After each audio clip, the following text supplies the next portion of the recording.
student speaker this evening is Dan Tomei. Dan was elected by his classmates. I know Dan as a hardworking, dedicated student who has achieved high grades. He's been on the provost's list every semester and has been a behind-the-scenes leader for the class. Tomorrow, he will be graduating summa cum laude.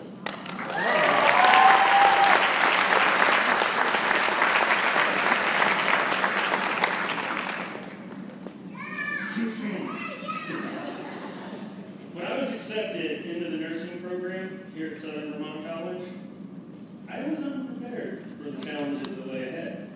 Nursing is a little different. It's the only major where in your first semester you have to stab someone with a needle.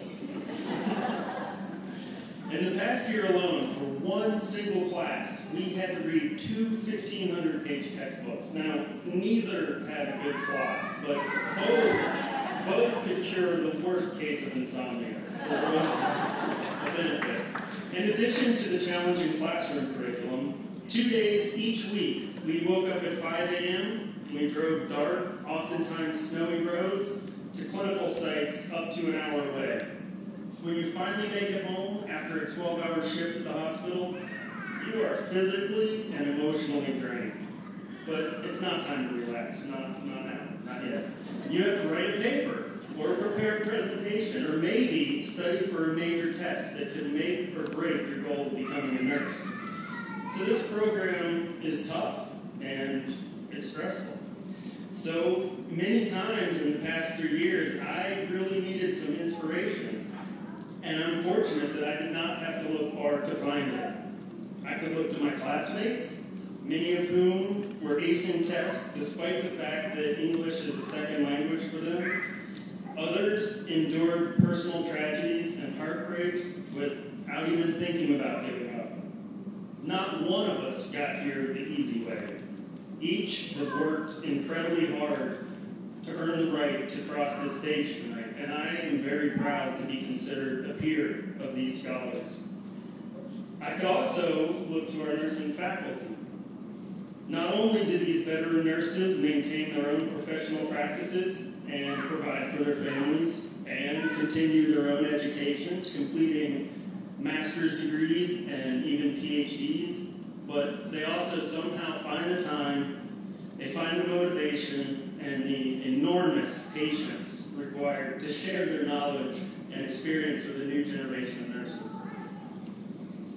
Robert Louis Stevenson said, "Don't judge each day by the harvest that you reap. Judge each day by the seeds that you sow." And by this logic, I think the value of our teachers' contributions is infinite. And we clapped a little bit more, but let's really give it to them now.